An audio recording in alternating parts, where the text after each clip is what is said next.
Parce qu'il y a Parce des qu'il vies, y a des vies, des avis, des envies, Parce qu'il y a des vies, des passions, des opinions, des opinions, des convictions, des des convictions, réflexions, des réflexions, et parce qu'il y a aussi des choix. des des voix, voix, des lois. des lois. Retrouvons-nous au comptoir des dissonances, le podcast des différences Et de la nuance. et de la Et de la nuance. nuance.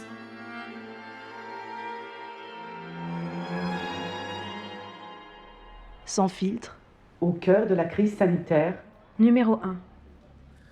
Bonjour, je m'appelle Raphaël, j'ai 27 ans et je suis un musicien double vacciné. Depuis le début de cette crise du coronavirus, un sentiment de malaise est né en moi. Malaise qui n'a cessé de s'accroître au fur et à mesure du temps, mais malaise vraiment né dès le départ, en face de certaines décisions prises, en face de certaines politiques menées, et ce vraiment depuis le premier confinement où des mesures absolument radicales ont par exemple empêché certaines personnes d'accompagner leurs proches sur le point de mourir, de les enterrer dignement. Ces mesures qui ont aussi coupé le lien entre les artistes et leur public, lien qui m'est vraiment particulièrement cher et précieux, et c'est un point sur lequel j'ai alerté plusieurs fois depuis le début de cette crise.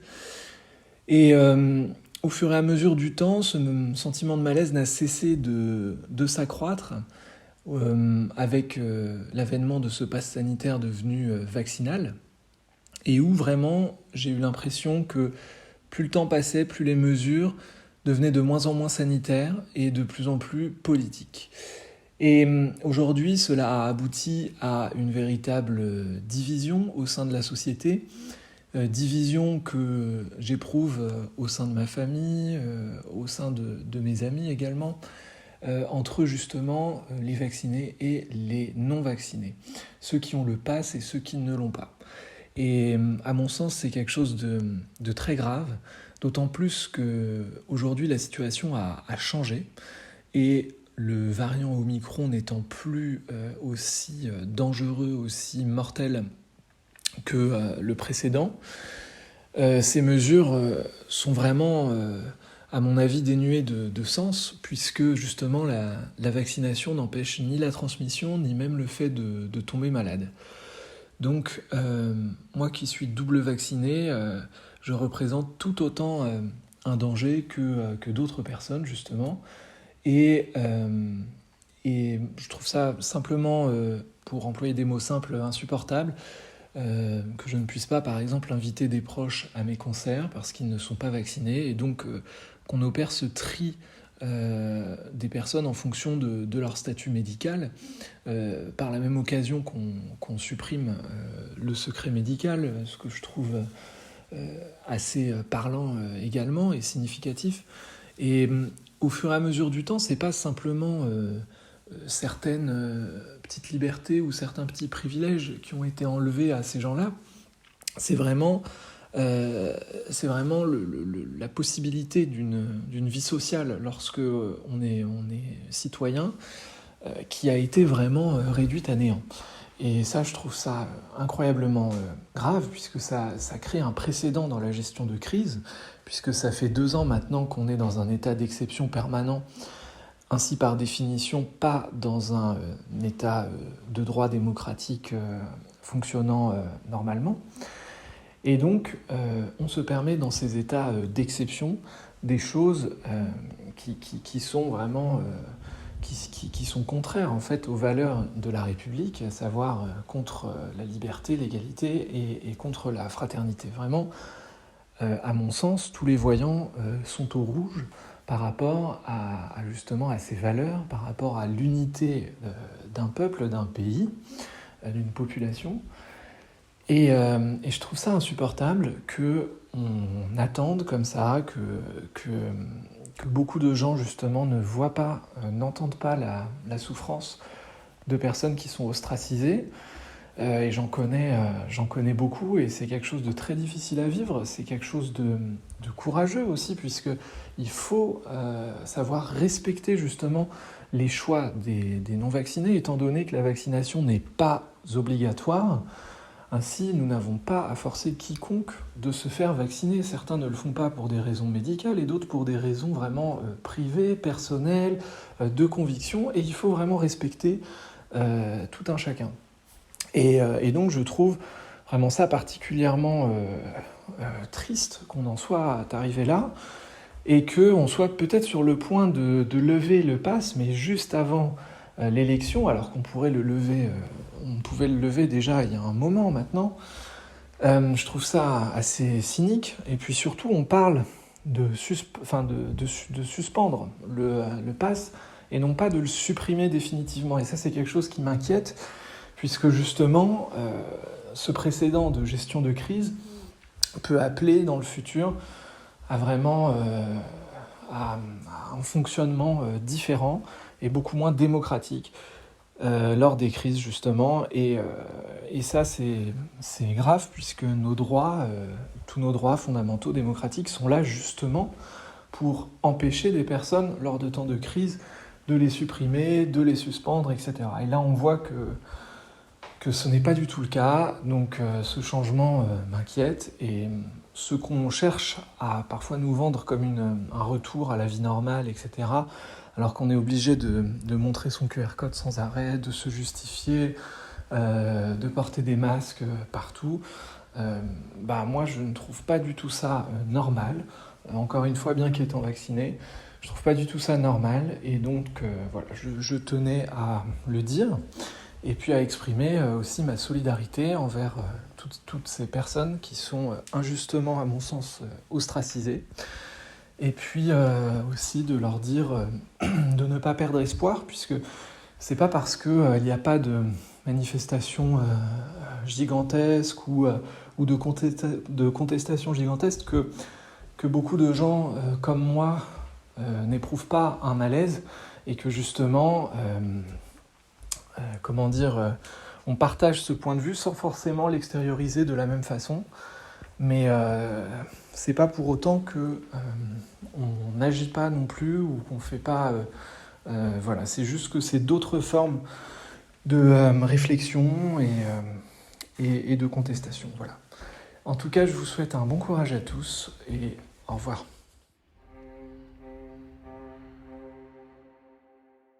Donc, mon prénom Nicolas, prof, 48 ans, et...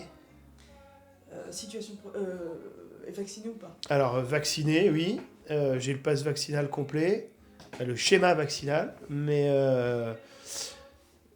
voilà, parce que je suis pro-vax et que je trouve que c'est important les vaccins. Par contre... le pass vaccinal et le pass sanitaire, non, je suis contre. Pour la simple raison que, par exemple, j'ai été positif cette semaine. Je suis allé faire un test antigénique. On m'a scanné mon pass. Comme ça, le pass permet d'accéder au test gratuit. Mais ensuite... quand on est positif, le pass reste valable, c'est-à-dire que nous, chez nous, on a un appareil on a l'application pour vérifier les passes, et on s'est amusé à vérifier, et mon pass est valide. Donc, c'est-à-dire qu'en étant positif, en ayant le schéma vaccinal, mais en sachant que je peux contaminer des gens, je peux aller au restaurant, je peux tout faire. Donc soit on continue dans la chinoiserie et on va jusqu'au bout, et du coup le pass on le rend invalide le temps qu'on soit contaminé, etc. Soit, et là tout le monde va crier à la dictature chinoise, soit ça prouve bien que le pass sert à rien, donc on arrête le pass, quoi. Voilà.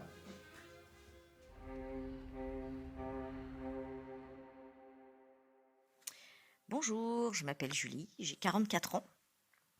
Je suis formatrice pour adultes, mais avant j'ai été infirmière pendant 20 ans. Et en septembre, j'ai été suspendue de mes fonctions parce que j'ai refusé de soumettre mes données médicales soumises au secret professionnel à mon employeur. Voilà. Ça a été l'aboutissement de 2 ans pour moi de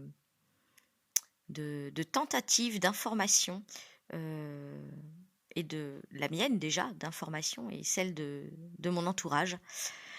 Un des éléments qui a vraiment aussi déclenché une grande colère en moi, c'est quand on m'a demandé à partir du printemps-été de contrôler le pass sanitaire de mes patients. Ça, j'accepte pas. Je refuse catégoriquement. Moi, je soigne. Peu importe la couleur de peau, peu importe la religion, peu importe l'état vaccinal, peu importe l'état de santé général, moi je suis là pour soigner et pour accompagner les gens. J'ai pas à sélectionner les personnes que j'accueille ou pas. Ça ne fait pas partie de mon métier et fort heureusement, ça n'en fera jamais partie. Voilà, ce qui m'a amené un petit peu à une accumulation de choses qui m'ont amené à entrer en résistance un petit peu auprès de mon employeur, parce que je suis suspendue de mes fonctions, mais j'ai toujours un contrat de travail sans rémunération. Je n'ai pas compris le port du masque non plus. En extérieur, en tout cas à l'extérieur, ça n'a aucun sens. Dans un bureau, en tête-à-tête avec un patient, oui, j'entends, on met un masque, on se protège. Surtout que moi, mes patients, ils sont quand même à risque. Ils sont fragiles, vulnérables. Donc oui, je mets un masque, j'ai pas trop de problème avec ça. En revanche, à l'extérieur, aucun intérêt. J'ai pas compris les mesures d'isolement et de confinement, de couvre-feu. Ça n'a pas de sens. En médecine, on nous apprend, quand quelqu'un est malade, c'est cette personne-là qu'on isole pour éviter qu'elle transmette la maladie aux autres. Et on va aussi être particulièrement vigilant avec les personnes vulnérables, les personnes dites à risque maintenant aujourd'hui, les personnes âgées, certaines personnes porteuses de handicap ou de maladies dont on sait qu'elles vont fragiliser l'état de santé. Mais en aucun cas, on isole la population entière. Les jeunes, les actifs, alors les actifs et les enfants, il faut qu'on fasse travailler notre immunité. Ce qui ne veut pas dire qu'on ne sera protégé, qu'on n'attrapera pas la maladie. En revanche, on a peu de risques de faire une forme grave. Il y en a des risques, il y en a toujours. Je ne comprends pas qu'on n'ait pas laissé plus de place aux médecins traitants qui, eux, voient beaucoup de monde de tout horizon. Donc, ils ont un panel représentatif de la population. Donc, via le réseau Sentinelle, qui est un réseau de collecte d'informations qui font remonter au niveau de l'État pour savoir s'il y a la grippe, s'il y a la gastro, s'il y a la bronchiolite. Et ben pourquoi les médecins n'ont pas pu du coup essayer de soigner les gens atteints de la Covid. Pourquoi on n'a pas essayé de développer des médicaments, de développer des protocoles de soins, parce que les médicaments, on en a quand même suffisamment en France et en Europe pour pouvoir soigner. Il n'y a pas forcément besoin d'un nouveau médicament, de nouvelles associations. Et ça n'a pas été fait. Tout ça est très, très, très étrange. On préfère mettre en place un certificat de contrôle et un contrôle pour savoir, en allant au restaurant, savoir si on a bien notre passe vaccinal. Enfin, c'est ahurissant, quoi. Ahurissant. Je pense qu'on m'a kidnappée. Je ne suis plus sur ma planète. C'est ce que m'inspire globalement cette situation depuis 2 ans. Qui n'a pas de sens sanitaire en tout cas. Ça a un sens à l'évidence, mais il est politique. Ce qui, moi, me laisserait penser que si on gère une crise sur le plan politique, c'est que probablement cette crise est politique. Si la crise était réellement sanitaire, on laisserait les soignants aller soigner, parce qu'on veut aller soigner, on nous interdit de le faire. On ne mettrait pas des vigiles à l'entrée des hôpitaux. Par contre, on recruterait des infirmiers et on arrêterait de fermer des lits d'hôpitaux et on donnerait de vrais moyens à l'hôpital. Je rappelle qu'en 2021, il y a eu plus de 5000 lits de fermés au niveau de l'État, au niveau de tous les hôpitaux. 5000 lits, c'est énorme. Faut pas s'étonner que les hôpitaux sont saturés, quoi. Voilà. Donc moi, j'avais la chance d'avoir un autre métier en parallèle, donc formatrice. Donc j'ai repris ces fonctions-là. J'ai beaucoup de respect pour mes collègues qui ont été contraints d'accepter un traitement expérimental, puisque la vaccination est encore expérimentale, quoi qu'on en dise. Ils l'ont fait contraint pour conserver leur emploi. Moi, j'ai eu la chance de pouvoir choisir. D'autres ne l'ont pas eu. J'ai beaucoup, beaucoup de respect pour eux. Euh, et j'aimerais qu'on retrouve ce respect de l'autre et de ses choix et qu'on s'accepte les uns les autres avec nos choix. Vacciné, pas vacciné, je m'en fiche en fait. Moi, ce qui m'intéresse, c'est de pouvoir discuter et de pouvoir échanger avec les personnes. Donc, j'ai hâte de retrouver tout ça.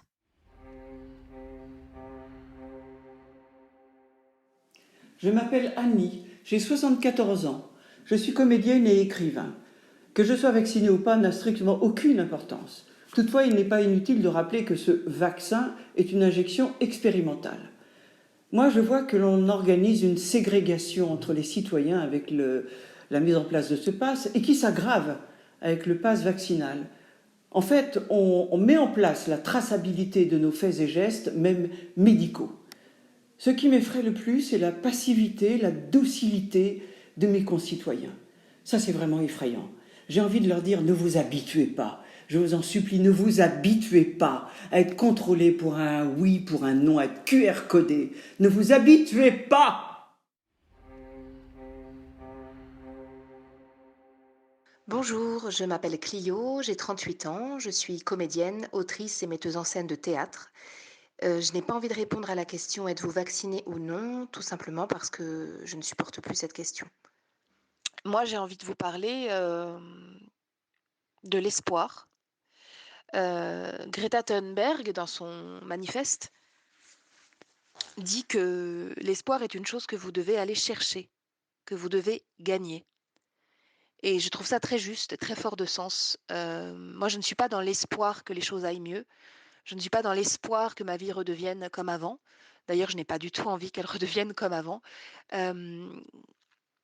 Par contre, je suis profondément heureuse, ce qui ne veut pas dire que je ne suis pas angoissée, bien au contraire, profondément heureuse d'agir quotidiennement en fonction de la personne que je souhaite être.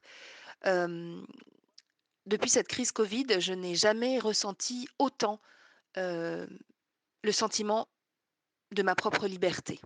Voilà.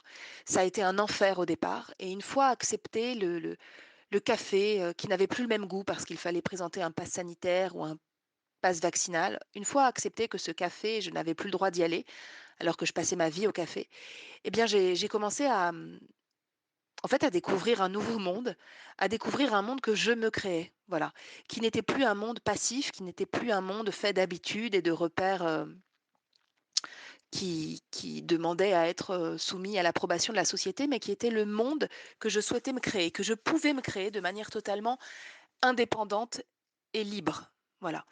Je n'ai jamais été une anarchiste dans l'âme spécialement. En tout cas, je n'ai jamais ressenti aussi fortement qu'aujourd'hui le fait que quand une loi est injuste, ce qui est juste, c'est d'être hors la loi. Voilà, alors ça fait un peu Robin des Bois, mais je pense, vraiment que, la peur nous a conduits à un dépassement de notre humanité, nous a conduits à un trop-plein, à un déséquilibre d'un libre arbitre, d'un jugement, d'une pensée raisonnée et équilibrée et qu'il n'y a plus de logique. Voilà, aujourd'hui, il n'y a plus de logique. Il y a des affirmations et il y a une nécessité d'adhérer à une pensée unique. C'est la seule chose que je retiendrai de cette crise. Malheureusement, je ne retiendrai pas, la maladie, même si je connais des personnes qui ont été très malades du covid.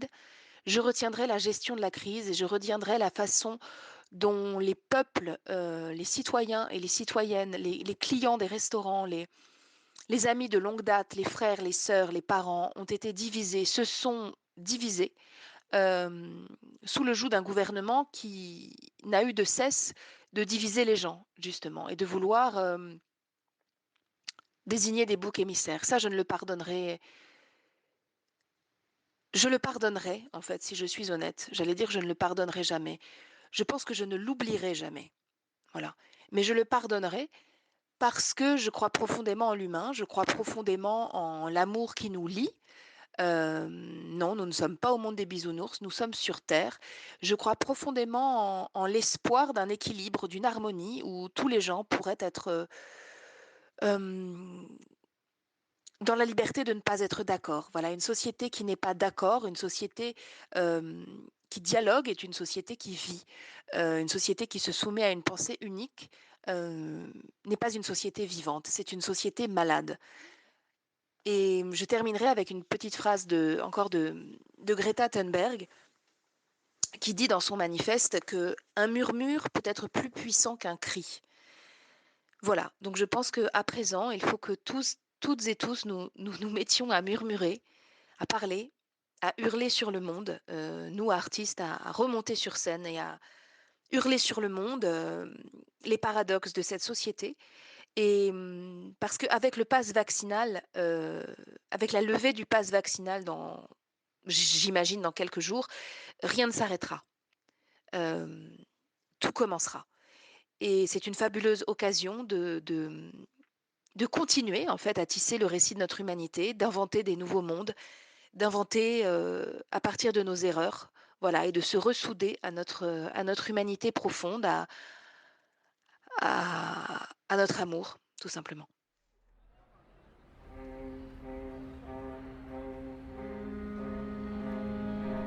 Ce podcast vous a été présenté par le comptoir des dissonances.